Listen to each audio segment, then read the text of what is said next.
아무 증거 아니되어도 힘차게 박수 치시면서 찬양하시겠습니다.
주가 일하시네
아끼지 않는 자에게 주가 일하시네. 주가 일하시네. 신뢰가 없는 자에게 주가 일하시네. 주가 일하시네. 주가 일하시네. 주께 아끼지 않는 자에게 주가 일하시네. 주가 일하시네. 신뢰하며 걷는 자에게.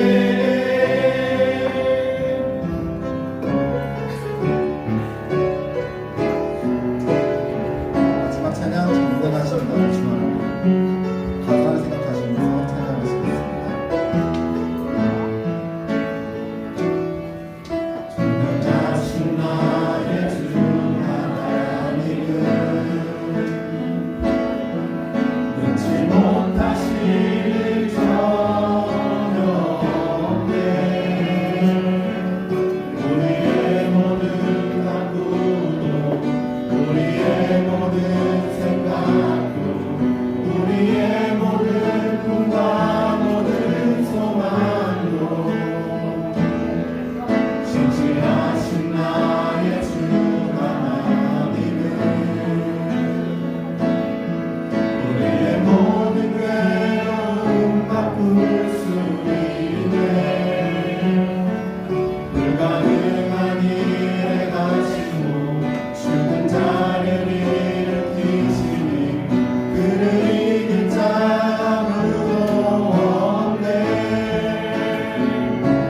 주의 말씀 의지하여 깊은 곳에 금을 던져 오늘 그가 놀라운 일을 이루시는 것 보라. 주의 말씀 의지하여 믿음으로 금을 던져 믿는 자에게 능치 못함 없네. 전능하신 나의 주 전능하신 나의 주 하나님은 능치 못하실 일 전혀 없네. 우리의 모든 간구도 우리의 모든 생각도 우리의 모든 꿈과 모든 소망도 신실하신 나의 주 하나님은 우리의 모든 괴로움 바꿀 수 있게 불가능한 일에 가시고 죽은 자를 일으키시니 그를 이길 자 아무도 없네. 주의 말씀 의지하여 깊은 곳에 금을 던져 오늘 그가 놀라운 일을 이루시는 것 보라. 주의 말씀 의지하여 믿음으로 금을 던져 믿는 자에게 마지막으로 능치 주의 말씀 못하네. 주의 말씀 의지하여 깊은 곳에 금을 던져 오늘 그가 놀라운 일을 이루시는 것 보라. 주의 말씀 의지하여 믿음으로 금을 던져 믿는 자에게 능치 못함 없네. 다시 한번 기도하시고 옆에 나아가겠습니다.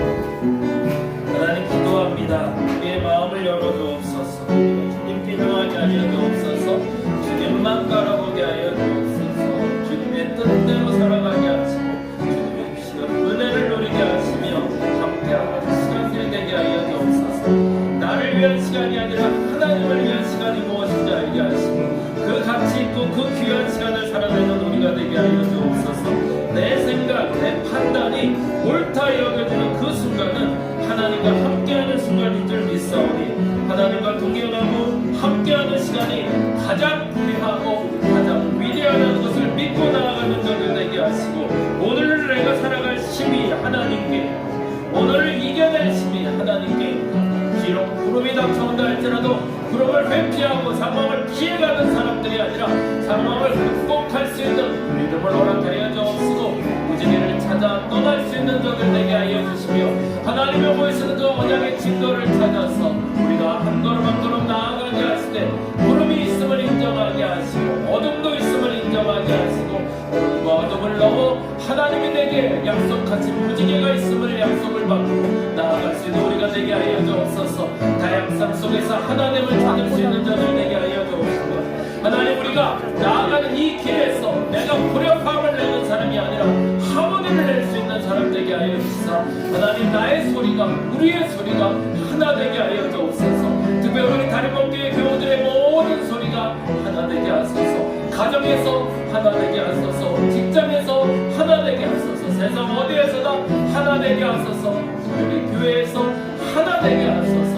나이가 어린 자부터 시작하여 나이가 많은 자까지 한 명도 빠짐없이 모두가 한 마음 한뜻 되게 하시고 하나님의 영광 하나님의 능력만 바라볼 수 있는 우리가 되게 하여 주시옵소서. 내가 생각하고 내가 판단하는 것들이 얼마나 많은 것들이 그릇된 것인지도 인정하게 하여 주시고 얼마나 바른 것들이 많은지도 내가 찾아갈 수 있는 사람임을 알게 하여 주시사 하나님 가장 소중하고 가장 귀하신 하나님이 오늘 나를 인도하셔서 가장 멋진 세상으로 인도하실 것을 믿고 나아가는 저들 되게 하여 주시옵소서.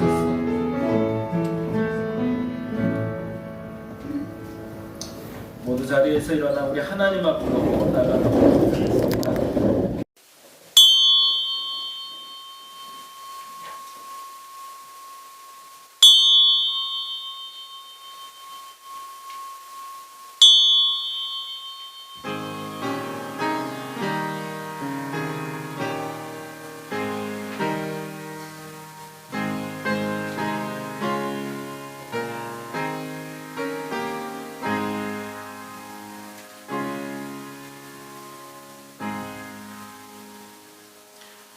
그런 정도고든지 그리스도 안에 있으면 새로운 피조물이라 이전 것은 지나갔으니 보라 새 것이 되었도다.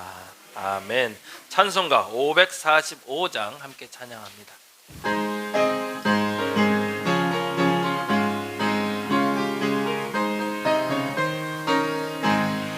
이 은혜 봄 안이 베여도 믿음만을 가지고 손을 걸으며 이 귀에 아무 소리 아니 들려도 하나님의 약속 위에 서리 아멘.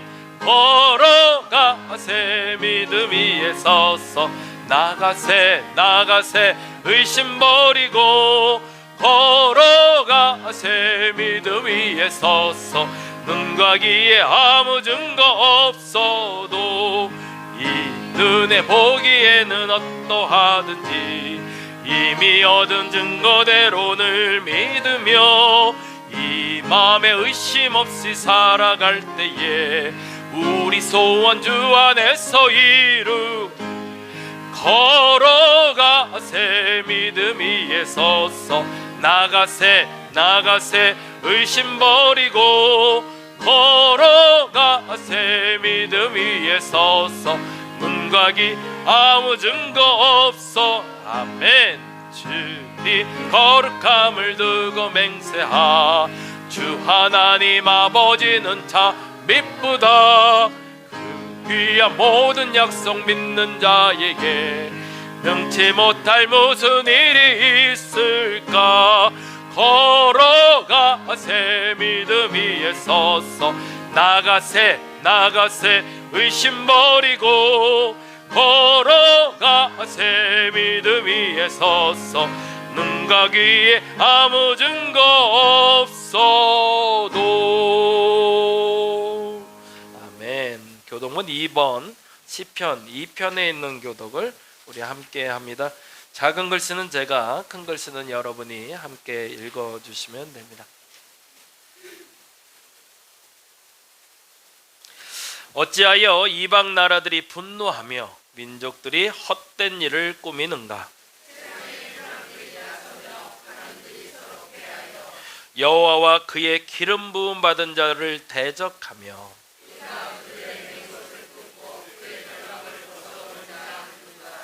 하늘에 계신 이가 웃으시며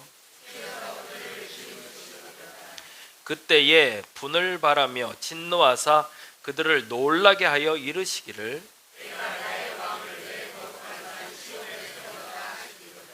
내가 여호와의 명령을 전하노라. 여호와께서 내게 이르시되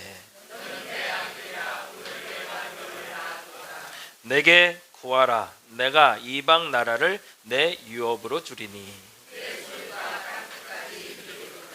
아멘. 송영합니다.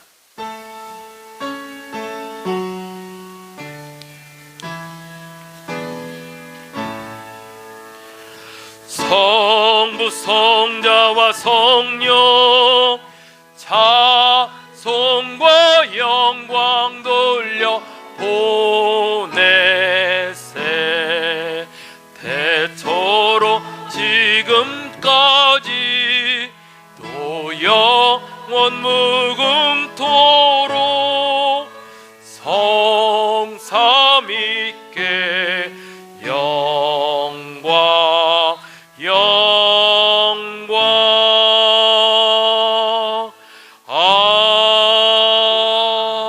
아멘. 자리에 앉아주시기 바랍니다. 찬송가 301장 같이 찬양합니다.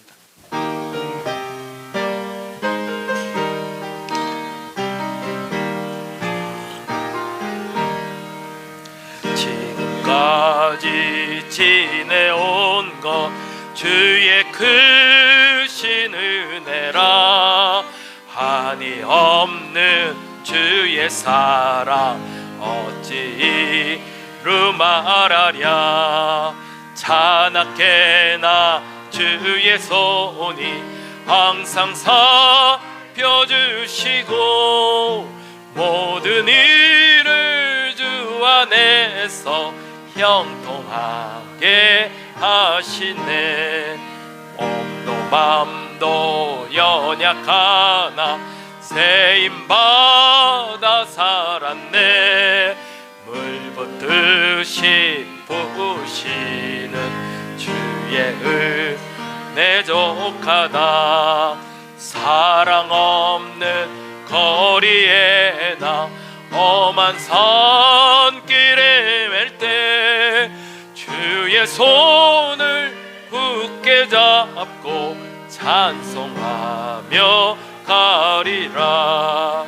주님 다시 배울 날이 날로 다가와 무거운 짐 주께 맡겨 벗을 날도 멀잖네. 나를 위해 예비하신 고향 집에 돌아가 아버지의 품 안에서 영원토록 살리라. 아멘. 이 시간 우리를 대표해서 한명 권사님 기도해 주시겠습니다.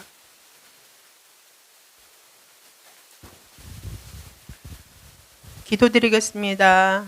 생명의 근원이 되시며 참 포도나무가 되시는 하나님 아버지, 혹독한 추위 속에서도 땅속 깊은 곳에서 생명을 준비시키는 주님의 섭리를 찬양합니다. 아멘. 2026년 1월 셋째 주 거룩한 주일을 허락하사 흩어졌던 주의 백성들을 은혜의 자리로 불러 모아주시니 감사합니다. 아멘. 이 시간 우리의 영혼이 세상의 소음에서 벗어나 오직 주님의 세미한 음성에 귀 기울이는 복된 예배가 되게 하옵소서. 아멘. 자비로우신 주님, 지난 한 주간의 삶을 돌아봅니다.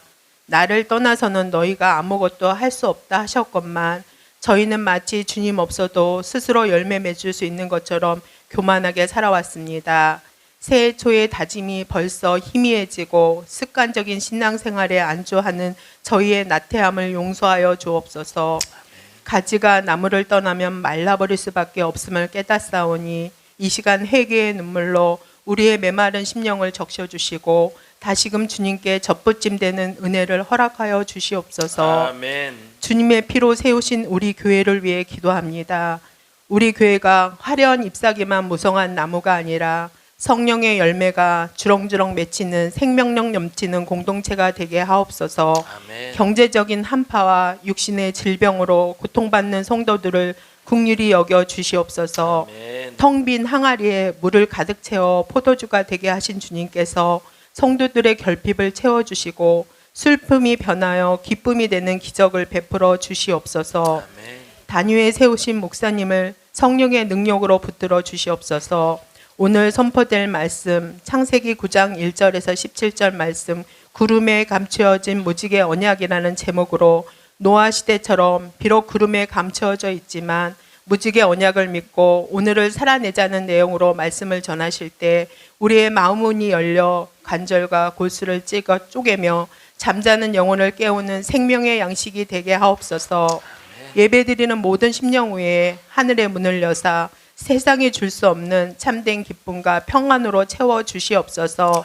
우리와 함께 거하시며 영원토록 함께 하시는 예수 그리스도의 이름으로 기도드립니다. 아멘.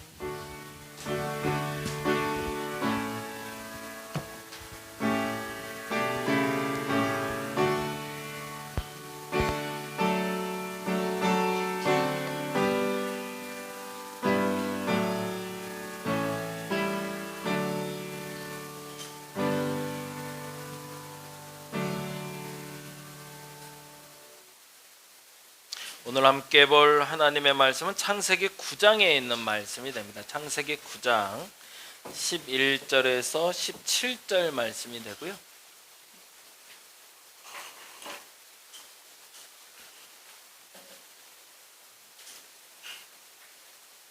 창세기 9장 11절에서 17절 다 찾으셨나요? 예, 모두 자리에서 일어나셔서 우리 같이 한 목소리로 천천히 오늘 우리에게 주시는 하나님의 말씀 함께 읽어보도록 하겠습니다. 함께 읽겠습니다.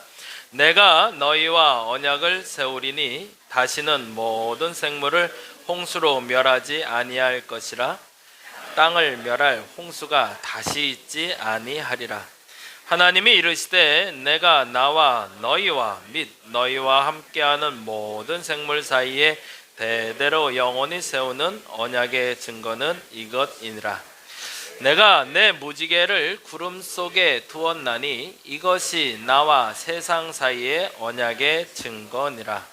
내가 구름으로 땅을 덮을 때에 무지개가 구름 속에 나타나면 내가 나와 너희와 및 육체를 가진 모든 생물 사이에 내 언약을 기억하리니 다시는 물이 모든 육체를 멸하는 홍수가 되지 아니할지라.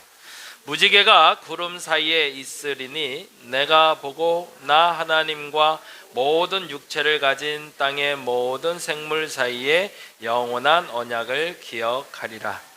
하나님이 노아에게 또 이르시되 내가 나와 땅에 있는 모든 생물 사이에 세운 언약의 증거가 이것이라 하셨더라. 아멘. 자리에 앉아주시기 바랍니다.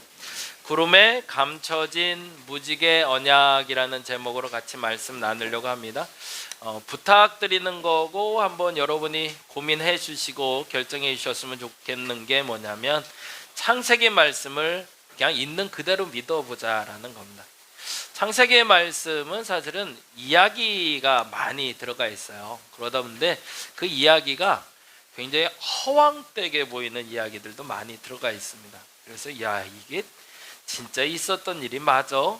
라고 의심하는 사람들도 있지만 때로는 있는 그대로 받아들이는 사람들이 있죠. 어린아이들에게 산타가 있냐 없냐 물었을 때 아이들에게 믿는 아이들이 있고 안 믿는 아이들이 있어요. 그건 전설이긴 하죠. 근데 그럼에도 불구하고 우리가 가장 먼저 기억해야 될 게 있습니다. 그게 뭐냐면 성경 이야기가 사실임을 인정하자부터 시작합니다. 그래야 믿음이 생깁니다. 근데 이것부터 의심하기 시작하면 복잡해지기 시작해요. 물론 억지로 믿으라고 할 수가 없어요. 그래서 제가 부탁드리는 게 인정하자는 거예요. 그런 일이 있었대더라 라고. 그런데 이것을 인정하고 읽기 시작하는 사람과 그냥 비판하며 무엇인가의 문제 제기만을 찾으려고 하는 사람과는 반드시 결과가 다르겠죠. 근데 중요한 건 그 이야기가 사실로 존재했던 사건이라는 걸 먼저 인정하고, 그리고 그 사건 속에 들어있는 소중한 하나님이 우리에게 주시려는 의미를 찾는 것이 매우 중요합니다. 너무 잘 아는 사건인 노아의 방주 이야기를 오늘도 계속 하려고 하는데요. 노아라는 사람이 있었고, 노아의 이름의 뜻은 안위하다, 위로하다라는 뜻을 가지고 있다고 합니다. 한평생 자신의 이름 값을 하면서 산다는 게 귀한 것 같아요. 내가 살아가면서 부모님이 내게 주신 이름들이 있습니다. 그 이름은 그냥 허접하게 그냥 살라고 주신 이름은 아닐 거예요. 근데 과거 죄송하지만 여성분들의 이름은 그렇지 않은 경우가 많았죠. 그래서 아들 낳으려고 그러다 보니까 자자가 들어간 분들이 많았고, 그래서 그런 것들 보면 조금 서운함도 들지만, 그럼에도 불구하고 최근에 우리가 살아가는 시간들 속에서 내게 주신 이름들은 내 가치를 나타내는 이름들입니다. 그러면 내 이름을 한번 다시 되새겨 보자고요. 부모님이 내게 왜 그 이름을 주셨을까도 중요하지만, 이제부터 우리가 질문해야 되는 건 내 이름의 뜻이 무엇이며 나는 그러면 이름 값을 하고 살고 있는가라는 거죠. 노아는 600년 이상을 살아간 사람입니다. 그리고 600세 되던 해 홍수가 났다고 하는데, 그때까지 그 이름값을 했을 뿐만 아니라 가장 어렵고 가장 힘든 시기에도 그 이름값을 했던 사람입니다. 그래서 그 사람의 삶을 통해서 우리가 이름값 한다는 게 뭔지를 한 번 더 되짚어보는 시작이 됐으면 좋겠습니다. 노아 때는 악이 관영했다는 표현을 씁니다. 세상에 악이 가득했대요. 얼마나 가득해야 가득했다는 표현을 쓰는지 모르지만 지금보다는 훨씬 더 악했을 것 같아요. 만약 지금하고 비슷한 상황이라면 이미 우리도 심판날에 가까워진 거겠죠. 그나마 지금은 그때보다는 좀 약하지 않을까 하는 생각도 들지만 세상의 악은 아직도 관영하고 있습니다. 근데 도저히 그 악이 차고 차서 가득 찼다는 표현을 쓰셨는데, 도저히 하나님이 참지 못하고 세상을 심판하기로 결정을 하십니다. 그리고 그때 심판하는 방법은 노아가 방주를 짓는 동안 하나님은 물을 준비하시고, 방주가 완성된 그 해부터 시작해서 꼭 1년간 40일 동안 비가 내리고, 그 물이 찼던 것이 내려가는 시간이 1년이 걸렸다고 해요. 그러니 그 시간이 얼마나 지나고 길었을까 싶습니다. 근데 그 시간을 노아는 이겨냈고 드디어 노아는 약속을 받아냈다는 것이 성경의 이야기가 돼요. 이 정도면 노아 이야기에 대한 전체적인 흐름은 우리가 알 수 있을 것 같은데, 그러면 노아가 만들었던 방주는 어떻게 생겼을까? 실물을 본 사람은 없지만 그래도 추측하건대 이렇게 생겼을 거라고 생각들을 합니다. 배니까 배 형태라고 생각을 하죠. 근데 이게 얼마나 클까요? 여러분 생각에 어느 정도 될 거라고 생각하세요? 다음 장을 보면 가늠이 좀 돼요. 미국의 켄터키주에 참 무식한 사람들이 많아요. 있는 그대로 그 사이즈 그대로 만들었대요. 한번 미국에 가실 일 있고 켄터키주에 가실 일 있으면 한번 가보시면 좋을 것 같아요. 대략 느낌이 오죠. 사람의 크기를 보면 이 배가 얼마나 컸는지. 성경에 기록된 대로 짓다 보니 이러한 식의 어마어마한 방주를 만들었대요. 그러니까 사람들에게 이제 체감 온도가 되는 거죠. 아, 저게 구원의 방주 해볼만 하네. 그렇죠? 그렇게 작은 건 아니라는 거죠. 그러면 그 안에서 뭘 했을까? 역시 그것도 상상 속에서 그려봤습니다. 아마도 예배드리지 않았을까? 이게 이제 첫 번째 모습이고요. 두 번째는 음식을 준비하는 며느리가 셋이 탔다고 해요. 그러니까 여자분들도 네 분이 있었던 거죠. 그런데 분명 밥을 해 먹을 테니 주방이 있었을 거라고 생각하고 주방도 만들어 놨고요. 세 번째 이 그림이 참 재밌는데 뭐 하는 장면일까요? 날짐승이 날아다니는데 그걸 잡으려고 기둥 위로 올라간 장면이에요. 아마도 그랬을 것 같아요. 다른 짐승들은 이렇게 좀 통제가 됐겠죠. 가둬놓으면 됐으니까. 근데 유일하게 잘 통제가 안 되는 것들이 날짐승들이었을 거예요. 사방파방 날아다녔을 거 아니에요. 그런데 그때마다 저렇게 잡아왔어야 돼요. 그리고 한 놈이라도 잃어버리면 안 돼요. 왜요? 암수 한 쌍씩만 실었다고 되어 있거든요. 근데 하나라도 없어지면 난리 나요. 그러니 잘 잡았어야겠죠. 아마도 이게 당시에 곡식을 이렇게 저장해서 가져가지 않았을까라고 추측을 해요. 이게 본인들의 상상력이죠. 이거는 성경에 기록되진 않았습니다. 곡식 창고를 차곡차곡 싸서 이렇게 했는데 아마도 이런 식으로 다음 장 이렇게 삼각형으로 만들어서 골고루 놓지 않았을까라고 상상을 해봤다고 합니다. 정말 재미난 상상들이 이제 계속 나오는데 다음 장 볼까요? 근데 모든 것이 나무로 이렇게 주어졌겠죠. 그리고 그 다음 장 보면 아마도 노아가 수시로 이렇게 왕래하면서 동물들에게 밥도 주고 생활을 했을 것 같아요. 궁금해지는 게 하나가 있었어요. 이 장면들을 보면서 그때 당시에 불은 어떻게 켰을까? 참 어두웠을 텐데 하늘에서 계속 비가 내리고 있으니 햇빛은 없고, 그러니 그 어두침침한 가운데 얼마나 답답하고 무서웠을까 생각이 들었습니다. 또 하나 재미난 상상력인데 이게 뭘까요? 모든 짐승을 실었다고 되어 있거든요. 그러면 아마도 파충류들, 곤충들도 있지 않았을까라고 생각을 한 것 같아요. 근데 얘네들이야말로 날짐승 마냥 더 통제가 안 되니 이 상상이 재미있어요. 항아리를 만들어서 항아리 안에 넣어놓은 거예요. 그리고 나서 다음 이렇게 구멍을 뚫어서 여기서 음식을 조금씩 공급해서 얘가 죽지 않고 살게끔 만들었지 않았을까라고 상상을 해봅니다. 사람의 상상력이 대단해요. 어떤 방법인지 모르겠어요. 그러나 한 100여 년, 80년에서 120년이 걸렸다고 그래요. 노아가 방주를 짓는데. 근데 그 기간 동안 얼마나 많은 상상력과 얼마나 많은 고민 속에서 이 배를 지었을까라고 생각을 해봅니다. 그리고 또 하나 재미난 건데요. 다음 장인데 가축들을 실었다고 했는데 암수 한 싹씩 실었다고 그래요. 근데 요 상상력도 재밌더라고요. 너무 큰 짐승들은 기린이나 코끼리나 하마는 너무 크잖아요. 그러니 아마도 실을 때 장성한 어른 짐승들이 아니라 아기들을 데려다가 암수 한 쌍씩을 키우지 않았을까. 그래서 거기에 그렇게도 설명이 돼 있다고 합니다. 궁금하지만 그때를 가볼 수는 없어서 우리가 상상만은 해봅니다. 그래서 혹시나 미국을 여행할 일이 생기고 혹시 근처를 지나시게 되면 한번 들어가서 한번 보시고, 저도 가보진 않아서 안타깝지만 알 수 없으면 여러분이 한번 사진 찍어서 영상 찍어서 한번 알려주시면 우리가 노아의 방주에 대해서 좀 더 실감나게 알 수 있을 것 같습니다. 근데 결론은 이 배에서 1년의 시간이 지난 후에 그동안 이들이 나가지 못하게 이걸 해놨대요. 이게 매우 중요한데요. 모든 동물이 들어가고 사람이 들어간 후에 노아가 문을 닫았질 않았어요. 누가 닫았을까요? 하나님이 직접 닫았다고 돼요. 그 표현은 뭘까요? 열고 닫는 게 하나님임을 인정하게 하는 거죠.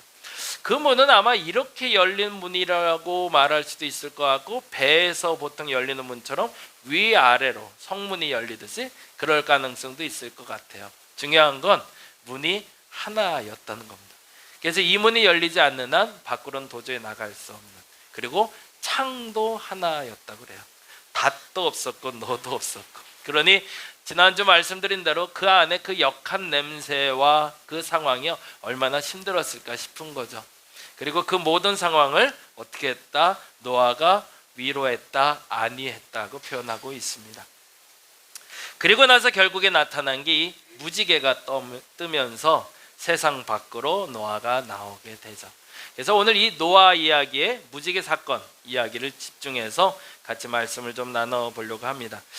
홍수 심판에 대해서 우리가 기억해야 될 4가지가 있는데, 첫 번째 한번 읽어볼까요? 언약의 주체는 하나님이며 하나님은 반드시 약속을 지키신다는 겁니다.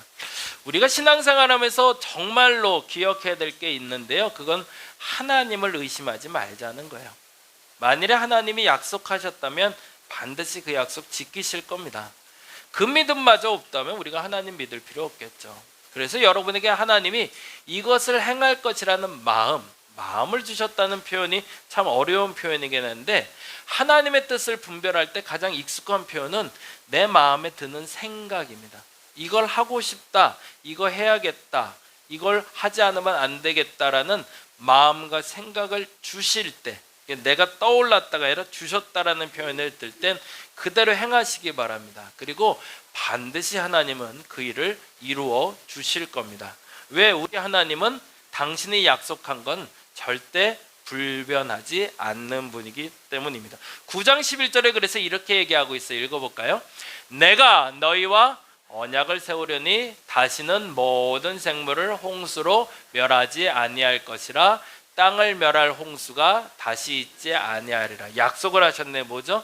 멸망하지 않게 하실 거래요. 심판이 없다라는 뜻일까요? 그건 아니지만 내가 약속할게. 두 번 다시 홍수로 멸하는 일은 없을 거야 라고 약속하셨대요. 근데 그 전제가 있네요. 둘째, 같이 읽어볼까요? 같이 읽어봅니다. 언약은 심판이 없을 것이라는 약속이 아니라 심판의 전제가 있다는 겁니다. 반드시 심판이 있을 겁니다. 죄송하지만 여러분이 그 심판을 믿던 안 믿던 여러분의 죽음 앞에서 여러분은 심판받게 될 겁니다. 그것이 영적인 죽음일 수도 있고 상황의 죽음일 수도 있습니다. 무엇인가 하나가 끝났을 때 그 결과에 대해서 하나님은 반드시 여러분에게 책임을 물으실 겁니다. 그래서 그것의 잘잘못에 대해서 여러분에게 복을 주시기도 하고 여러분에게 안타깝지만 좌절할 수 있는 결과를 주실 수도 있습니다. 왜? 그건 본래 하나님의 시작점의 약속이기 때문에 그렇습니다. 근데 중요한 건 이 심판에 전제가 있다는 거예요. 이런 사람들은 심판을 피해갈 수가 있고 이런 사람들은 결국엔 심판을 받을 수밖에 없다고 얘기합니다. 그래서 12절에 다음과 같이 이야기하는데 같이 읽어볼까요? 하나님이 이르시되 내가 나와 너희와 및 너희와 함께하는 모든 생물 사이에 대대로 영원히 세우는 언약의 증거가 이것이라고 해요. 그러니까 증거가 있다는 거네요. 어떤 약속을 지킬 건데 그 약속의 근거가 되는 것이 있다라고 말씀하십니다.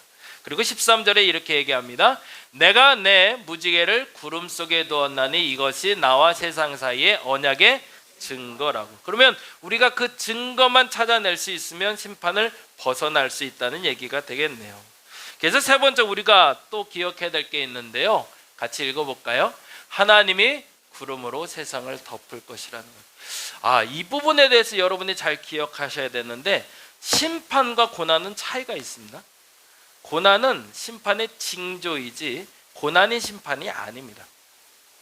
내가 어려움을 겪고 있을 때 그 어려움은 결과가 아니에요. 그 어려움은 그 심판의 전조 증상일 뿐입니다. 그러니 그때 무너지면 안 되는 거죠. 고난이 찾아온 걸 보통 사람들이 심판이라고 착각하는데 어려움이 찾아오는 걸 심판이라고 착각하지 마셔야 됩니다. 어려움은 누구나에게 있습니다. 신앙이 좋은 사람이든 나쁜 사람이든 잘 살았던 못 살았던 어리든 어리지 않던 상관없이 그들에게 적합하게 항상 고난은 있습니다. 그 고난이 심판이 아닙니다. 그러니 고난은 인정하시면 됩니다. 근데 중요한 건 하나님이 그 구름으로 세상을 덮을 것이라는 거죠. 13절 14절을 볼까 읽어봅니다. 내가 내 무지개를 구름 속에 두었나니 이것이 나와 세상 사이의 언약의 증거니라. 내가 구름으로 땅을 덮을 때에 무지개가 구름 속에 나타나면 무슨 얘기를 하는 걸까요? 증거는 어디서 나타난다? 어둠 가운데 있다는 겁니다. 고난 가운데 있다는 거예요. 앞서 말씀드린 대로 고난이 심판이 아니에요. 어려울 수 있어요. 근데 그 어려움 가운데서 그 사인, 그 징조만 찾아낼 수 있다면 어려움을 극복하고 심판에 이르지 않는다는 거죠. 그래서 네 번째 우리가 꼭 기억해야 될 게 이 단어인데요. 같이 읽어보죠. 구름 속에 무지개를 찾으면 심판이 없을 거라는 거예요. 그러면 공식처럼 나오네요. 하나님은 반드시 우리를 심판하십니다. 이 심판이라는 단어는 내가 죽은 후에 지옥에 가는 것도 맞습니다. 그건 틀린 얘기는 아니에요. 근데 중요한 건 오늘 하루 여러분이 살아낸 시간 속에서 무지개를 찾은 사람과 무지개를 찾지 못하는 사람의 결과가 다를 거라는 겁니다. 똑같이 어려움을 겪고 있지만 어떤 사람은 무지개를 찾아 그 고난을 벗어나는 사람이 있는 반면에 어떤 사람은 그 무지개를 찾지 못해 고난이 지속되는 사람이 있을 거라는 거예요. 그래서 16절과 14절에 이렇게 얘기합니다. 읽어볼까요? 무지개가 어디에 있대요? 구름 사이에 있을 거래요. 거기다가 여러분이 주목했으면 좋겠습니다. 16절인데 무지개는 어디에 있다요? 구름 사이에 있다고 합니다. 무지개는 저 멀리 구름과 동떨어진 곳에 있는 것이 아니라 구름 사이에 있다고 얘기합니다. 이 얘기는 조금 더 설명을 할 거예요. 그래서 14절에 이렇게 얘기하네요. 14절 읽어볼까요? 내가 구름으로 땅을 덮을 때에 무지개가 구름 속에서 나타날 거예요. 거기도 줄쳐놓죠. 14절 16절이 주는 매우 중요한 의미가 있네요. 그러면 우리의 삶에 고난이 없다가 아니라 고난은 늘 반복되고 어떤 사람의 경중, 어떤 사람의 상황에 따라 다를 수는 있지만 그 고난이 지속될 때 그 고난 속에서 무지개를 찾아낸 이에겐 뭐가 없을 것이다? 심판이 없을 거라는 거죠. 그러면 심판을 받을 증거인 무지개라는 게 뭔지 조금 더 구체적으로 살펴볼게요. 왜냐하면 심판만 안 받으면 되는 거니까, 고난이야까지 건 넘어서면 되는 거니까. 근데 그게 뭔지를 조금 더 살펴보려고 합니다. 첫째, 같이 한번 읽어보죠. 무지개와 구름은 공존한다는 겁니다. 그걸 우리는 인정해야 됩니다. 안타깝지만 예수 믿으면, 그리고 내가 잘 살면, 착하게 살면 고난도 없으면 좋겠는데요, 그게 아니더라고요. 지난번에도 말씀드렸지만 그 치유 은사를 가진 목사님이 계세요. 손만 얹으면 병이 나요. 기적이죠. 어마어마하죠. 그런데 교회도 많이 부흥됐겠죠. 그리고 목회도 잘 하셨고요. 근데 어느 날 자기가 병에 걸렸어요. 근데 그 병을 내가 손 얹는다고 낫지를 않아요. 이건 뭐예요? 잘못된 걸까요? 아니요. 누구나 병에 걸릴 수 있습니다. 그걸 인정하라고 주시는 거죠. 근데 안타깝게도 우리는 착각하는 게 있어요. 내가 착하게 살면, 바르게만 살면, 열심히 살면, 정직하게 살면 그 어떤 고난도 없어야 된다는 착각이에요. 그래서 내게 어느 날 불편한 일이 생기거나 불만이 생기거나 어려움이 생겼을 땐 왜 내가 예수 잘 믿었는데, 왜 내가 이렇게 착하게 살았는데 내게 고통을 주냐고 우리는 자문합니다. 내가 착하게 사는 것과 나쁘게 사는 것과 고난은 전혀 상관이 없습니다. 고난은 언제든지 내 삶 속에 존재한다는 거죠. 근데 중요한 건 뭐죠? 무지개와 구름은 공존한다는 겁니다. 다른 말로 하면 다음 절인데요, 같이 첫 번째 것만 읽어볼까요? 혼돈이 찾아오고 어둠이 올 때 구름 속에서 무지개를 찾아야 됩니다. 다른 말로 하면 상황은 피하는 게 아니라 극복하는 거라는 겁니다. 이전에 제가 수영장 얘기도 한번 드린 적이 있는데요, 제가 물이 참 두려운 사람이에요. 근데 물이 두려워서 수영장에 안 들어가면 절대 수영 못하죠. 수영을 하려면 어떻게 해야 돼요? 물 속에 일단 들어가야 됩니다. 그래야 수영을 배울 수 있는 거죠. 안타깝지만 우리는 대부분의 사람들이 착한 사람들이 좋은 사람이라는 기준이 있어요. 근데 이 착한 사람의 기준은 뭘까요? 다투지 않는 사람들, 싸움을 일으키지 않는 사람들, 그래요. 그래서 그런 사람들의 공통적인 특징은 회피하는 거예요. 도망 다녀요. 싸울 것 같으면 그 자리에 없어요. 뭔가 불협화음이 날 것 같으면 그 자리에 피해요. 그러다 어느 정도 봉합되면 쓱 나타나요. 그러면 그런 사람들이 나중에 인정받을까요? 아니요. 죄송하지만 그런 사람들이 인정받지 못합니다. 우리가 아이들을 키울 때 꼭 해줘야 될 게 있습니다. 넘어지는 연습을 시켜야 됩니다. 우리 이제 아이들이 오늘도 많이 왔는데 쟤네들이 걸으면서 많이 넘어질 거예요. 근데 그걸 억울해하면 안 되죠. 속상해하면 안 돼요. 애는 넘어지면서 뭘 배우는 걸까요? 걸음마를 배우는 거거든요. 신앙생활도 마찬가지고 인생도 마찬가지입니다. 넘어지는 게, 실수하는 게 문제가 되지는 않습니다. 문제는 뭐냐면 실수한다고 못하게 하는 게 문제죠. 우리 아이가 장난감을 가지고 놀다가 장난감을 가지고 노는데 자꾸 무너뜨려요. 망가뜨려요. 그렇다고 야, 넌 이거 갖고 놀 자격 없어, 못 갖고 놀아 라고 하면 어떻게 할까요? 평생 그 아이는 그러한 식의 장난감을 갖다 주면 맞추질 못해요. 공부도 마찬가지죠. 수학 문제를 열심히 푸는데 열심히 풀다가 안 풀려요. 에이, 넌 머리가 수학은 안 될 것 같다, 수학 포기하자 라고 안 하면 앞으로는 평생 수학 못하는 거예요. 어떤 사람이든지 어떤 상황이든지 그 상황이 고난으로 내게 닥쳐올 때 무지개는요, 그 가운데 있습니다. 상황은 피해가는 게 아니라 극복하는 겁니다. 어렵겠죠. 물론 그 상황을 넘어서는 건 어려운 일입니다. 그런데 그럼에도 불구하고 하나님은 약속하셨대요. 뭐라고요? 무지개는 어디에 있을 거라고? 구름 속에 있을 거라고요. 그런데 딴 데 가서 찾지 말라는 얘기예요. 내 문제의 답을 찾으려고 그러는데 우리가 문제의 답을 찾으려면 어떻게 할까요? 제일 먼저 하는 행동들은 남들에게 물어봐요. 어떻게 하면 좋지? 내가 어떻게 해야 되지? 어떻게 해야 이걸 풀어갈 수 있을까를 물어봐요. 그러면 답이 나올까요? 죄송하지만 거긴 답이 없습니다. 그래서 상담하는 사람들이 그 얘기 많이 하죠. 결국엔 상담하면서 답은 스스로 찾아낸다는 표현을 쓰죠. 무슨 말일까요? 그 질문의 답은 어디에 있다? 내 안에 있는 거죠. 내 삶 속에. 그러니까 사람들에게 조언은 얻을 수 있습니다. 그리고 사람들에게 도움도 받을 수 있어요. 그러나 결국에 문제의 해결은 누가 해야 된다? 내가 하는 겁니다. 어떻게? 상황 속에서 상황을 극복해가면서 만들어지는 겁니다. 그래야 성장하는 거고 성숙하는 거지, 그걸 자꾸 회피하기 시작하면 아이를 소위 우리가 아는 마마보이로 키우는 거죠. 그래서 아이들에게 통장 하나 만드는 거 제대로 못하게 만들고, 완전하게 보호 속에서 키운 아이들이 그 비닐하우스에서 자란 화초 마냥 사회에서는 어른의 역할을 못하는 것처럼, 우리의 삶 속에 정말 건강한 사람들, 내가 삶 속에 건강한 삶을 하기 위해선 고난은 피해가는 것이 아니라 극복하는 것이라는 걸 익혀야 됩니다. 음식도 마찬가지입니다. 제가 전라도에서 목회할 때 제일 힘들었던 음식이 하나 있어요. 뭘까요? 홍어. 그렇죠. 잔치집마다 나오거든요. 근데 잔치집마다 음식이 다 달라요. 어떤 데는 완전히 삭힌 게 나올 게 있고, 어쩔 땐 그나마 먹을 만한 게 나올 때가 있어요. 근데 목사인데 신방을 갔는데 그 집에선 제일 귀한 음식이 홍어예요. 집에서 직접 담근 거니 얼마나 귀해요. 그래서 제일 먼저 상에 내놓는단 말이죠. 그걸 제가 피하면 어떻게 될까요?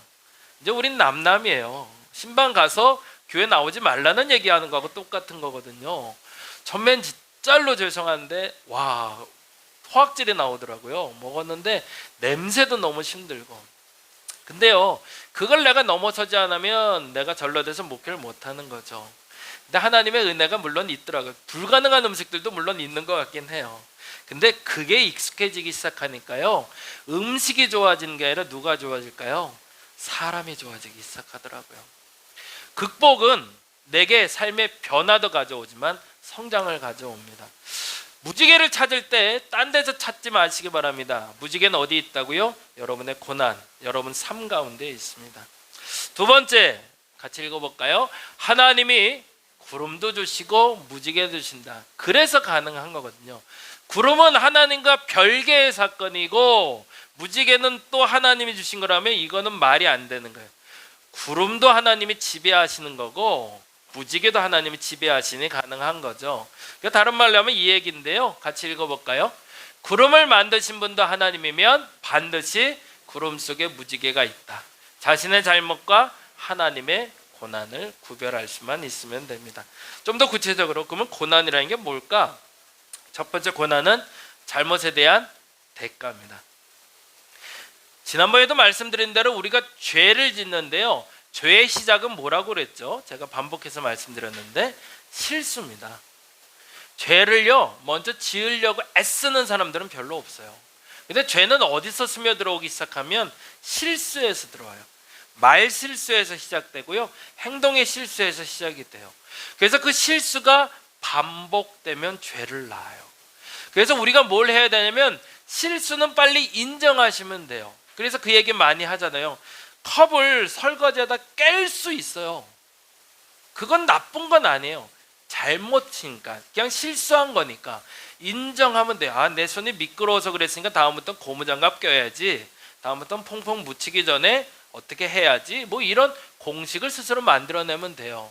근데 반복적으로 설거지할 때마다 열심히 깨면 이건 죄예요. 이건 하지 말아야 될 행동이에요. 왜요? 일부러 스스로 잘못을 만들어가는 거기 때문에 그러하죠. 근데 대부분의 사람들이 어디서 문제가 되냐면 그 실수를 인정하지 않아요. 그리고 뭐 하죠? 자꾸 핑계대요. 예. 아니, 당신이 불러서 깨트렸잖아. 왜 불러 자꾸 설거지하는데 가만 놔두지? 뭐 이런 얘기를 하지 않나?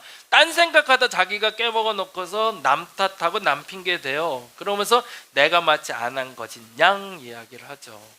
그것을 옳다라고 말하지 않습니다. 안타깝지만 우리는 내가 한 잘못에 대해서는 내가 대가를 치러야 된다는 걸 인정해야 됩니다. 그러면 용서가 돼요. 근데 내가 인정을 안 하니까 용서가 안 되는 거죠. 남들에게 용서받는 것도 중요하지만 내 스스로가 나를 용서해야 됩니다. 그래서 저는 개인적으로 저 스스로에게도 좀 가혹한 편이에요. 왜냐하면 내가 내게 가혹하지 않으면 다른 사람이 뭐라 하든 내 삶은 바뀌지 않습니다. 죄송하지만 남들이 내 삶을 바꾸지 못해요. 바꿀 수 있는 힘은 내게 있습니다. 여러분이 실수했을 때 남들이 뭐라 하기 전에 여러분 스스로에게 가혹해야 됩니다. 그래서 반복적으로 고쳐야 돼요. 제가 제일 먼저 그거에 대한 경험을 하고 참 잘 바뀌었다 생각한 게 글쓰기였어요. 요즘 우리 청년들도 그렇지만 어르신들도 그렇고 글씨 참 못 쓰는 사람 많아요. 우리 하람이 보고 요번에 장학금 신청하는 게 하나가 있는데 뭐 이렇게 자필로, 왜 또 자필로 쓰라고 그러는지 자필로 기록하라고 해서, 그래서 우리 하람이 보고 만나기가 어려워서 좀 이렇게 적어 놓으라고 그랬어요. 그래서 내가 보고 이제 줄게. 그래서 딱 보냈는데 본인도 고백하더라고요. 아빠 못 읽을 수도 있어 그러더라고요. 근데 진짜 봤는데 못 읽겠어요. 무슨 글씨인지. 이게 특별히 얘가 또 왼손잡이에요. 그러니까 이게 글씨가 이렇게 서툴러요. 이게 잘 안 돼요. 근데 저도 알아요. 저도 글씨를 참 못 썼거든요. 그래서 고민이 됐어요. 언제 고민이 되냐면 중학교 2학년 때 내가 봐도 내 글씨가 너무 못 읽겠는 거예요. 이게 도대체 글씨인지 뭔지 모르겠어요. 그래서 옆에 있는 친구한테 물어봤어요. 그래서 그 친구가 만화를 그리는 친구였는데 글씨를 참 예쁘게 썼어요.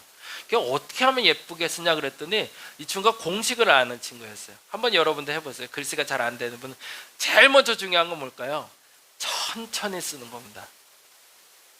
항상 급해요. 그래서 글씨가 날라가요. 글씨 쓸 때 무조건 천천히 써야 됩니다. 그리고 두 번째가 필요한 건데요, 방향이 똑같아야 됩니다. 일자로 쓰기 시작하면 일자로 이렇게 글씨가 가야 돼요. 근데 어떻게, 여러분 한번 보세요. 글씨가 엉망일 때 보면 어떨 땐 이렇게 생겼다가 어떨 땐 이렇게 생겼다가 어떨 땐 이렇게 생겨요. 그리고 받침하고 그리고 정자가 다 어그러져 있을 때가 많아요. 그리고 세 번째로 중요한 건데 이게 글씨 잘 쓰는 방법이래요. 자가는 작게, 그리고 단어와 단위사는 넓게 띄래요. 그러면 글씨가 예쁘대요. 예를 들어서 아버지가 집에라고 하면 아버지가는 좀 붙이고 집에하고 아버지가를 조금 떼면 전체적으로 글씨가 예쁘대요.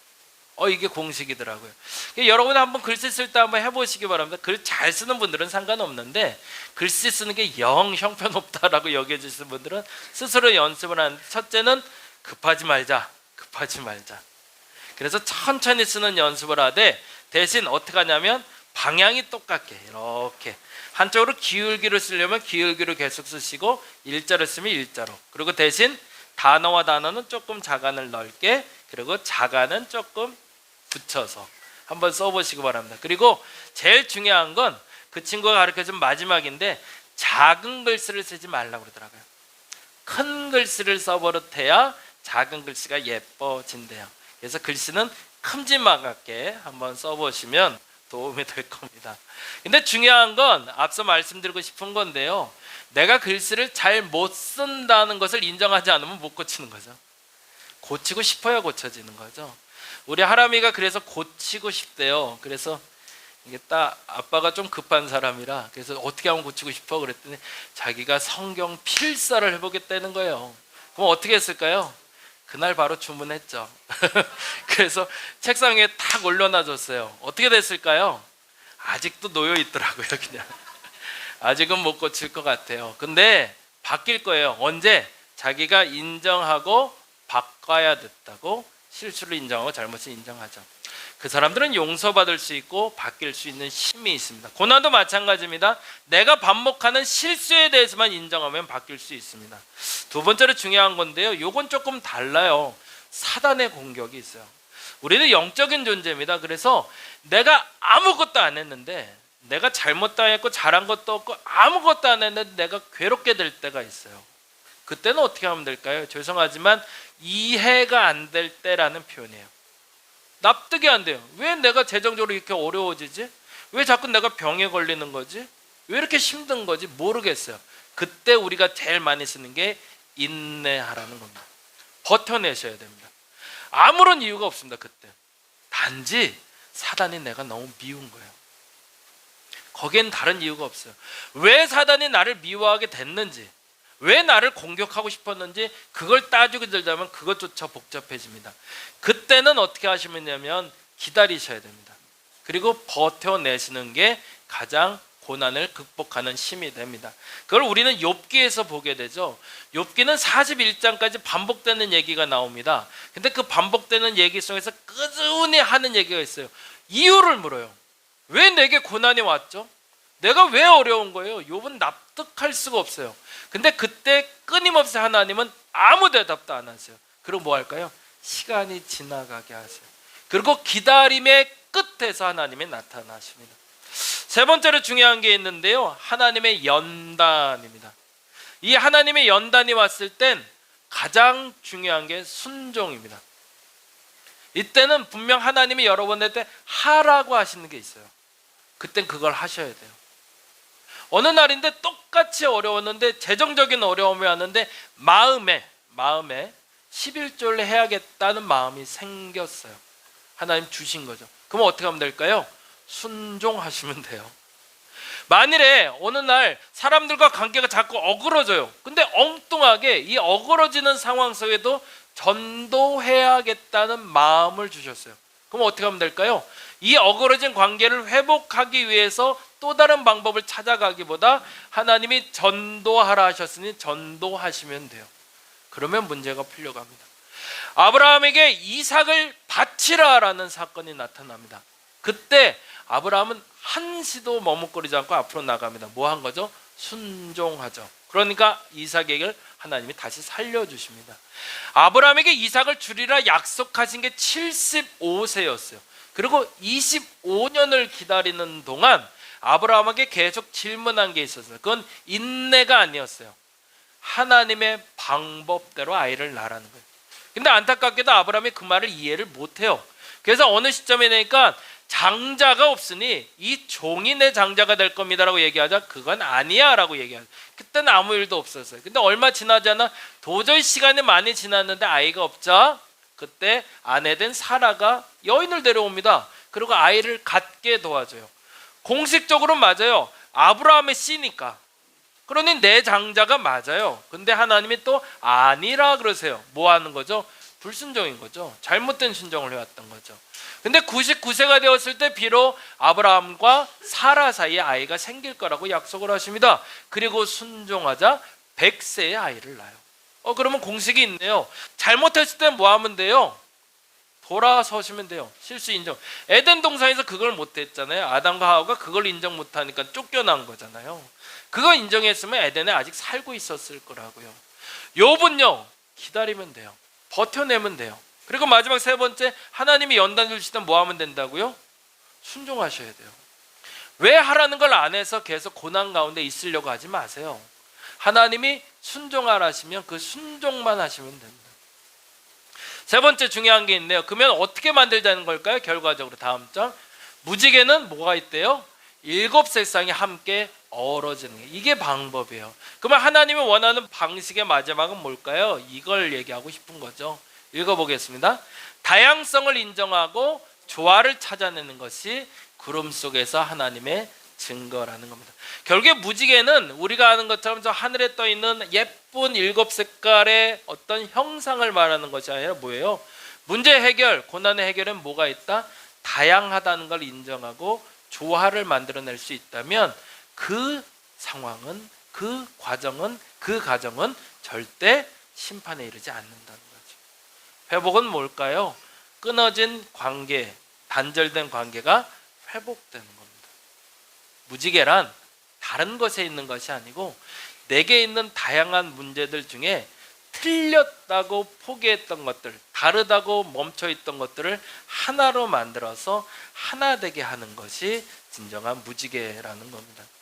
그러면 고난에 대한 무지개를 다시 한번 정리를 해보면 이렇게 되겠네요. 내가 고난이 있는데 내 잘못 때문에 자꾸 고난이 반복돼요. 그러면 어떻게 하면 될까요? 아까 말한 대로 잘못을 인정만 하시면 돼요. 아담과 하와가 그것을 인정하자 에덴에서 비록 쫓겨났지만 가인을 낳고 아벨을 낳으며 새로운 시대를 시작할 수 있게 만들어 주십니다. 두 번째, 사단의 공격이 오면 어떻게 하라고요? 기다려야 돼요. 버텨야 돼요. 근데 버티면서 해야 될 일이 있어요. 사단이 뭘 계속 공격했을까요? 하나님과 관계를 끊으라는 거예요. 너 그렇게 어려운데 뭘 또 기도하려고 그래? 그렇게 어려운데 무슨 또 교회 가려고 그러냐? 무슨 예배를 드리려고 그래? 힘들어 죽겠는데 쉬어! 라고 얘기한다고요. 누가? 사단이.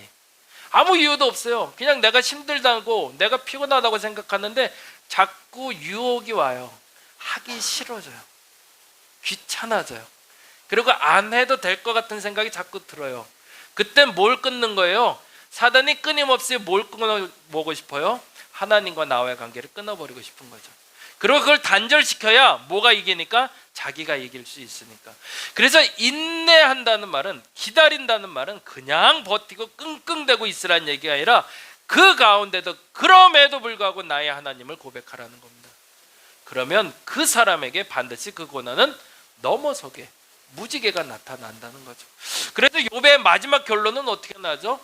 가족이 다 떠나고 심지어는 아내도 욕하고 떠나고 애들은 다 죽고 없었는데 나중에 회복됐다고 해요. 그 회복된 게 뭐죠? 그 다양성 속에 다시 조화로운 세상을 만나게 되는 거죠. 마지막 세 번째인데요. 하나님이 연단하시면 어떻게 해야 된다고요? 순종해야 됩니다. 하나님의 방법으로 답을 찾아가셔야 됩니다. 왜 나는 고난을 겪고 있었는데 그 고난이 남들은 쉽게 벗어나는 것 같은 난 못 벗어났을까? 왜 내 삶에 항상 무지개는 없었을까? 아니요. 내 삶에 항상 무지개는 있습니다. 어떤 형태의 무지개든지 하나님 반드시 뜨게 하십니다. 어디에 있다고요? 여러분의 상황 속에. 근데 그 방법을 모르는 거죠. 이게 하나님의 연단인지 사단의 시험인지 내 잘못인지를 모르니 그 바른 방법으로 통과해내지 못했기 때문에 아직도 나는 심판을 두려워하며 사는 존재로 산다는 얘기죠. 오늘 이렇게 기도했으면 좋겠습니다. 같이 한번 기도해 한번 읽어볼까요? 같이 읽겠습니다. 구름이 왜 찾아왔는지 알게 하시고, 여러분 삶에 왜 구름이 찾아왔는지를 먼저 바로 아시기 바랍니다. 그래야 방법이 찾아집니다. 다시요.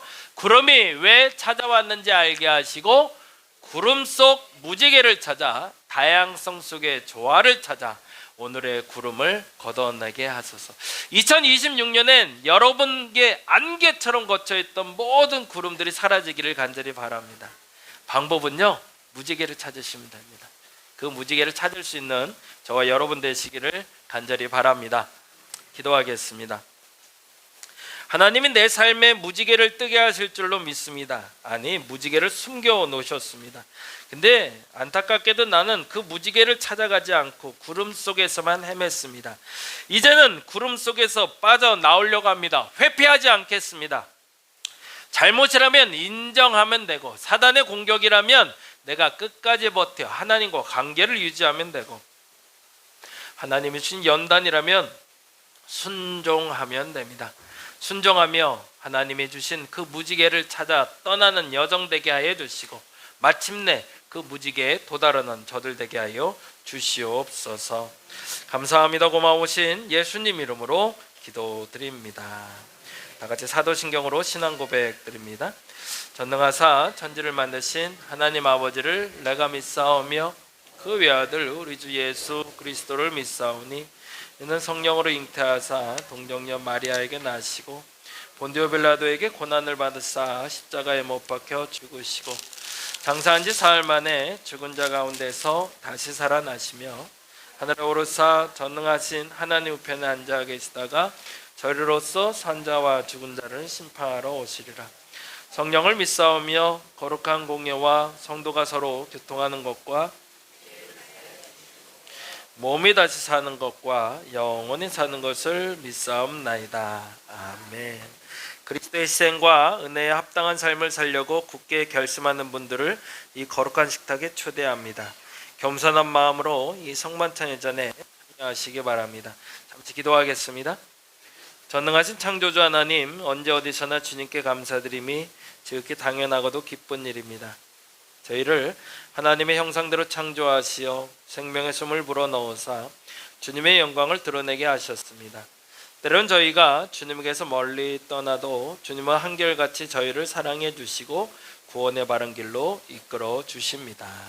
아멘. 성만찬 대정사를 합니다. 앞을 잠깐 봐주실까요? 주님께서 당신의 몸을 내어주시던 밤 떡을 손에 드시고 감사기도를 드리신 다음 떼어 제자들에게 주시며 말씀하셨습니다. 받아 먹으라. 이는 너희를 위해 내어주는 나의 몸이니 이를 행할 때마다 나를 기억하여라. 식후에 주님께서는 잔을 드시고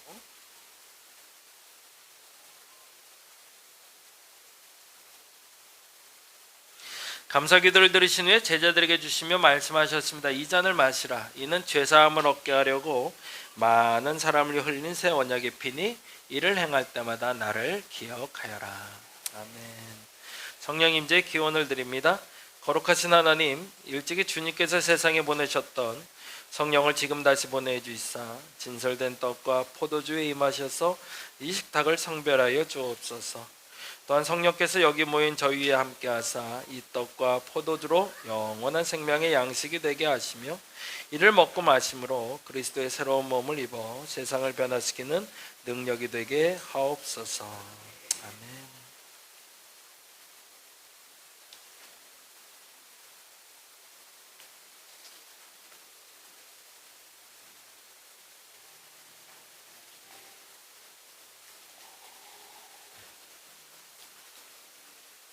나오셔서 청찬 받겠습니다.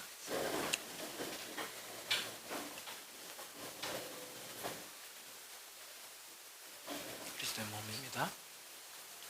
안 모자랄까 모르겠네. 그리스도의 몸입니다. 그리스도의 몸입니다.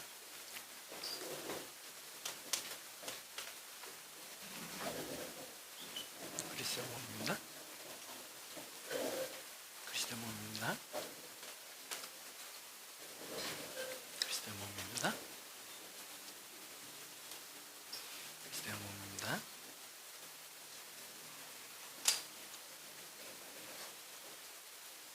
그리스도의 몸입니다. 그리스도의 몸입니다. 그리스도의 몸입니다.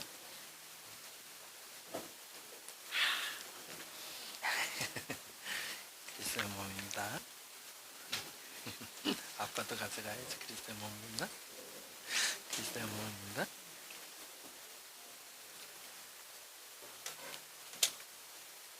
그리스도의 몸입니다.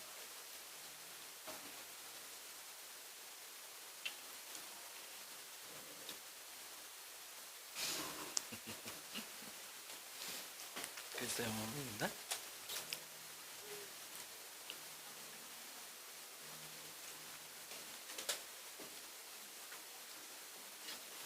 그리스도의 몸입니다. 넌 내년에 그리스도의 몸입니다.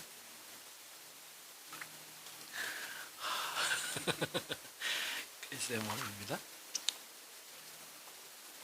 그리스도의 몸입니다.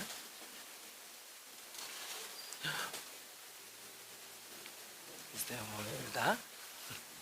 그리스도의 몸입니다. 그리스도의 몸입니다. 그리스도의 몸입니다.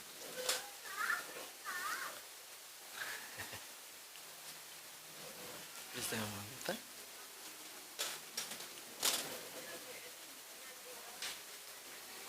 그리스도의 몸입니다. 좀 말을 잘하네. 그리스도의 몸입니다. 그리스도의 몸입니다.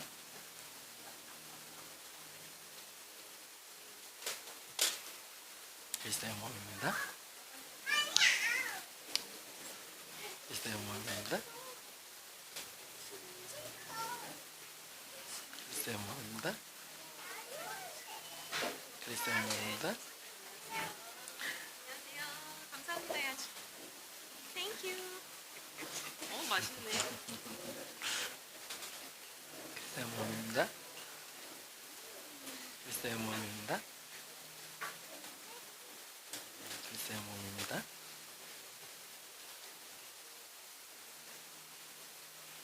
얘도 먹어도 되나? 아직은 그리스도 영어입니다.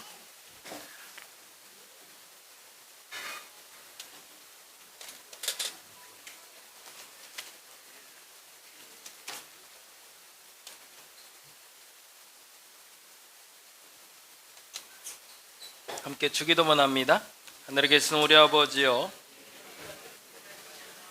나라의 마옵시며 뜻이 하늘에 지는 것 같이 땅에서도 이루어지이다. 오늘날 우리에게 일용할 양식을 주옵시고, 우리가 우리에게 죄진 자를 사하여 준 것 같이 우리의 죄를 사하여 주옵시고, 다만 악에서 구하옵소서. 대개 나라와 권세와 영광이 아버지께 영원히 있사옵나이다. 아멘. 성만찬 마침의 기도 같이 합니다. 오늘 이 성찬을 통해 오감으로 주님을 경험하게 하시고, 거룩하신 하나님, 당신을 우리 몸에 모시게 하소서. 주님의 눈으로 보게 하시고, 내 귀가 주님의 귀로 듣게 하시고, 내 입이 주님을 향한 고백이 되게 하시고, 내 코가 주의 향을 맡게 하시고, 내 손이 주님의 일을 하게 하소서. 잠시 기도합니다. 하나님, 그랬으면 좋겠습니다. 내 삶 속에 무지개가 준비되어 있음을 인정하게 하여 주옵소서. 고난도 있음을 인정하게 하여 주옵소서. 그러나 그 고난을 극복할 때 반드시 그 무지개가 내게 찾아옴을 인정하게 하여 주옵시고, 그 고난을 분명히 이해하고 또 어떻게 빠져나가야 될지를 아는 저들 되게 하여 주옵소서. 잘못이라면 인정하게 하여 주옵시고, 사단의 공격이라면 하나님과의 관계를 지속하게 하여 주시며, 하나님의 연단이라면 순종할 수 있는 저들 되게 하여 주시옵소서. 감사합니다. 고마우신 예수님 이름으로 기도드립니다. 아멘. 봉헌합니다. 잠시 자리에서 일어나시고, 오늘 유아가 갖고 나오네요. 네, 감사합니다. 네, 우리 잠깐 기도할게요. 네, 하나님 감사합니다. 우리 유아의 손을 통해서 하나님께 귀한 예물 올려드립니다. 특별히 당신의 딸이 인정받게 하시고 사랑받게 하시고 귀하게 여김받게 하여 주시옵소서. 하나님, 하나님께 귀한 예물을 오병이어를 드리듯 우리 유아의 손을 통해서 우리가 하나님께 올려드려오니, 자라는 우리 성도들의 가정에 물질이 마르지 않게 하여 주옵시며, 물질이 근심이 아니라 심이 되게 하여 주시고, 특별히 드려진 예물이 하나님의 사업에 귀하게 사용되게 하여 주시옵소서. 감사합니다. 고마우신 예수님 이름으로 기도드립니다. 감사합니다. 자리에 앉아주세요. 잠깐 광고 드리겠습니다. 우리 혜림이 가정 언제 출국이죠? 다음 주? 네? 수요일날 출국. 오늘 보고 못 본대요. 우리 잠깐 얼굴 한번 좀 보여주시죠. 네, 잠깐 일어나시고, 우리 수요일날 출국하신다는데 또 내년에나 볼까? 우리 박수 한번 해주시기 바랍니다. 건강하게 다음에도 또 뵀으면 좋겠습니다. 자, 1월과 2월 일정 알려드립니다. 다음 주에는 우리 운영위원회 있습니다. 조금 회의가 있어서 예배 끝나고 모이도록 하겠습니다. 그래서 추가 공간 마련하는 거 하고요, 4월 야유회 준비하고 청소를 조금 고민을 하고 같이 좀 나눴으면 좋겠어요. 그래서 청소 어떻게 할지 4월 야유회, 그리고 추가 공간 확보를 위해서 같이 좀 의견 나누도록 하겠습니다. 여러분의 머릿속에 좀 아이디어를 좀 많이 갖고 와주시면 감사하겠습니다. 2월 1일 날 초하루 기도회 있고요, 드디어 2월 2일부터 5일까지 홀리위크 한번 해보려고 합니다. 8시부터 9시까지 그냥 자율 기도예요. 같이 이제 여기서 통성으로 기도할 건데 자유롭게 참석해 주시고, 9시 끝날 무렵에 제가 우리 중보기도문 같이 읽고 마무리하면서 마칠 겁니다. 그래서 편하게 참여하시는데 가급적 한번 결단하셔서, 내가 올해부터 하루에 한 번은, 일주일에 한 번은 내가 오겠다, 2번 오겠다 한번 다짐하셔서 자연스럽게 시간 맞춰 오시지 않아도 상관없습니다. 9시까지는 최소한 기도하겠다는 마음으로 오시면 감사하겠습니다. 2월 2일부터 5일까지 홀리위크 기억하시면 되고요. 그리고 수요일 날은 수요 예배로 참석하시면 되겠죠. 2월 6일 날 금요일 날은 한몸기도회 있습니다. 한몸기도회 기억하셔서 참석하시면 되겠습니다. 상반기 기도 제목 나눠드립니다. 제가 조금 오타가 난 것들도 있어요. 그거 감안하고 좀 봐주세요. 그리고 여러분이 기도해 주시면 감사하겠고요. 간절히 부탁드리는 건 속회 때 반드시 기도해 주시기 바랍니다. 그래서 어떻게 응답됐는지 보고요. 그리고 여러분 속회에서 이제 변동되는 것들이 있잖아요. 예를 들어 이제 일정이 끝났거나 이제 뭐 좋은 결과가 있거나 기도해야 되거나 이런 건 카톡이나 단톡으로 얘기해 주시면 같이 서로 공유하면서 6개월 동안 같이 기도해 보겠습니다. 오늘까지만 광고를 드릴게요. 모짜리 장학금 모집 중에 있습니다. 1월부터 시작해서 12월까지요. 생일헌금입니다. 생일헌금들 모아서 내년부터 우리가 장학금을 한번 지급해 보려고 그래요. 그래서 등록하면 뭐 이제 졸업하면 우리가 조금 선물도 좀 하고요. 그리고 조금 목돈 들어갈 또 학자금이 필요할 땐 조금 지원도 좀 해보려고 합니다. 여러분 정성 모아주시면 함께 논의해서 당회 때 거쳐서 내년에 어떻게 지출할지 결정하도록 하겠습니다. 설거지 주방봉사 오늘까지만 역시 광고 드립니다. 첫째 주에는 우리 최병조 권사님, 박영권 집사님, 둘째 주엔 지경호 권사님, 이성호 권사님, 셋째 주가 오늘이죠. 최준종 집사님하고 김성탄 성도님이 설거지 담당이십니다. 그리고 네 번째 주가 최승필 권사님과 김정민 성도님, 그리고 다섯 주에는 김밥이라 자원봉사하도록 합니다. 속회별 신방 광고 좀 드릴게요. 속회별로 신방하려고 하는데 우리 송은영 권사님께 신청해 주시면 되겠습니다. 직장도 마찬가지입니다. 먼저 속회를 먼저 신방하고요. 그 다음에 직장 신방은 개별적으로 각 직장별로 돌아다니면서 별도로 신방하도록 하겠습니다. 그리고 청년 신방은 우리 사모님께 신청해 주시면 같이 연결해서 하도록 하겠습니다. 가급적이면 3월 전에 마무리할 수 있도록 신청해 주시면 감사하겠습니다. 오늘 특별히 그 자녀 결혼해서 그날 또 광고도 못하고 가보지도 못했는데 우리 강미라 성도님 가정에서 떡을 좀 준비해 주셨어요. 그래서 특별히 애기들이란다 애들 사진 좀 올렸는데요. 축하해 주셨으면 감사할. 에덴이도 돌이었대요. 그래갖고 또 돌떡 갖고 왔나 보다. 와, 오늘은 떡잔치네. 완전. 예, 두 분에게도 우리 박수 한번 하겠습니다. 축하하고 감사합니다. 자, 감사합니다. 다 같이 자리에서 일어나셔서 우리 파송 찬양하심으로 예배 마치겠습니다. 하나님의 능력이 내게 임하려면 내가 지금 고난을 어떻게 이겨낼지 지혜가 필요합니다. 내게 결단의 능력과 지혜 달라고 같이 기도하며 찬양했으면 좋겠습니다. 그 선한 심이 고요히 감싸요. 그 선한 심에 고요히 감싸요. 그 놀라운 평화를 누리고 나 그대들과 함께 걸어가네. 나 그대들과 하늘을 지나간 허물 어둠의 날들이 지나간 허물 어둠의 날들이 무겁게 내 영혼 짓눌러도 주여 우릴 외면치 마시고 약속의 구원을 이루소. 그 선한 힘이 그 선한 힘이 우릴 감싸시니 무로 일어나릴 기대하네. 주 언제나 우리와 함께 계셔. 하루 또 하루가 늘 새로워. 주께서 밝히신 작은 촛불이 어둠을 헤치고 타오르네.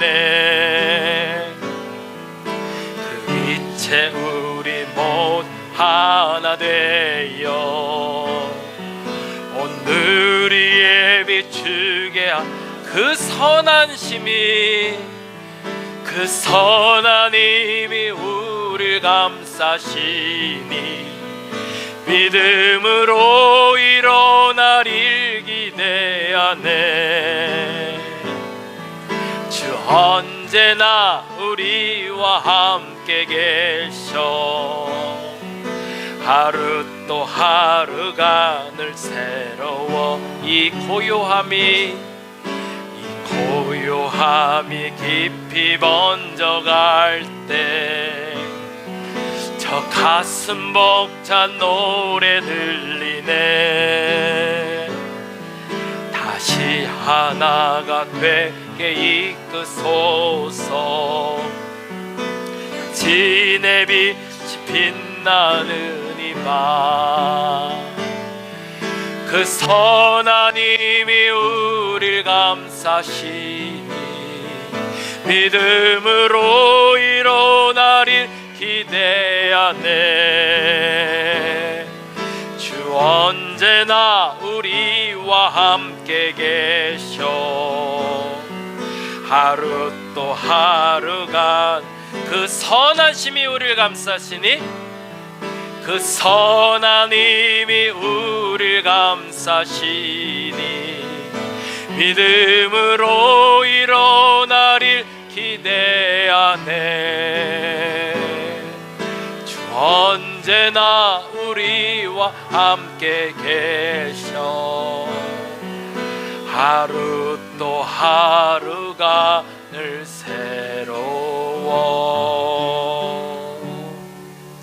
이제는 우리 주 예수 그리스도의 은혜와 아버지 하나님의 극진하신 사랑하심과 성령님의 감화 감동 교통 역사하심이 우리에게 닥쳐오는 모든 어려움 고난이라고 여겨지는 것들에 대해 분명한 방법을 알아 내게 주어진 그 무지개를 찾아 반드시 그 심판을 벗어나 승리하기 원하는 저들에게, 특별히 저 어린 아이들에게, 그리고 이곳에 참여한 모든 이에게 지금부터 영원토록 함께 하옵시기를 간절히 축원하옵나이다.